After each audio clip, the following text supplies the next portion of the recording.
تیسرا خط بھی آ گیا ہے، پھر اس کے بعد امریکہ میں معاملات کو جنبش ہو رہی ہے، کیا صورتحال نظر آ رہی ہے آپ کو؟ دیکھیں آئی ایم ایف والے ایشو پہ آ جاتے ہیں تو آفتاب بھائی آپ جب بھی کسی کو ادھار پیسے دیتے ہیں نا تو آپ کے دماغ میں پہلی بات یہ ہوتی ہے کہ واپس کرے گا کہ نہیں کرے گا.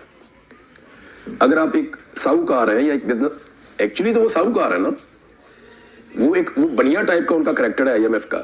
وہ اگر آپ کو پیسہ دے رہے ہیں تو ان کے دماغ میں خالی وہ نیکی کرنے کے لیے آپ کو پیسہ نہیں دے رہے. نیکیاں کرنے کے لیے خرچنے تو جا کے روانڈا میں خرچ کر دیں، ادھر جا کے کینیا میں، ادھر وہ جو صومالیہ میں جا کے خرچ کر دیں، افغانستان میں جا کے کر دیں. پاکستان کے اوپر اگر وہ خرچ کر رہے ہیں، دنیا کے باقی ملکوں کو پیسہ دے رہے ہیں، تو ان کے دماغ میں یہ ماڈل ہے کہ ہم نے ان سے واپس کیسے لینا ہے. انہیں نظر آ رہا ہے کہ یہ پیسہ واپس نہیں ملنا، ڈوب جائے گا. اب وہ اپنا پیسہ ڈوبنے سے بچانا چاہتے ہیں. پاکستان کی اسٹیبلشمنٹ نے، ملٹری اسٹیبلشمنٹ نے ان کو یقین دہانی کروائی تھی جب نگران گورنمنٹ تھی کہ ہم پاکستان میں ایک الیکشن کروانے جا رہے ہیں. یہ سچویشن صرف الیکشن تک رہے گی. جیسے ہی ہم الیکشن کروا لیں گے پاکستان میں اسٹیبلٹی آ جائے گی، اور اس اسٹیبلٹی کے نتیجے میں ہم مشکل سٹیپس جتنے بھی آپ کہیں گے وہ ہم لے لیں گے، اور اس اسٹیبلٹی کے نتیجے میں ہم سسٹین کر جائیں گے.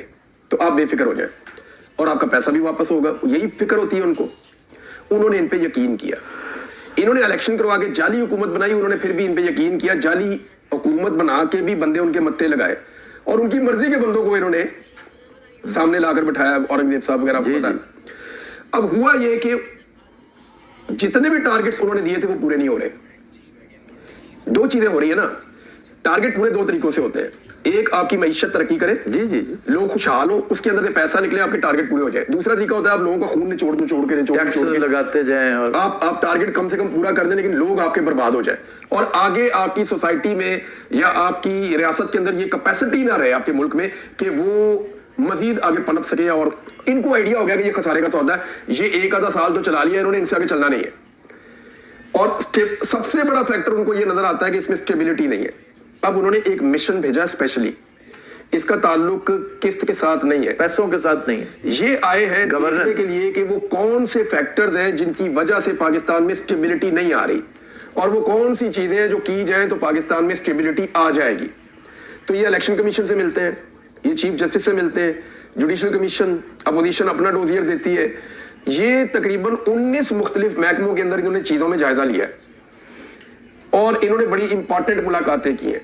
کچھ سامنے آپ کو نظر آ رہی ہیں، کچھ آپ کو نظر نہیں آ رہی. افسوس بھی تو ہوتا ہے کہ چیف جسٹس کو کٹہرے میں کھڑا کیا. یہ آزاد ملک ہے سر. دیکھیں پیسہ تو میں نے آج اپنے ویلاگ میں کہا کہ جو گندے گندے لوگ ہوتے ہیں وہ بھی پیسے کما ہی لیتے ہیں، لیکن ان کے گھروں میں ہر ایک کو گھسنے کی اجازت ہوتی ہے. تو ہم ایسے ہی پیسہ نہیں کما رہے جہاں مرضی گھس جاؤ. جس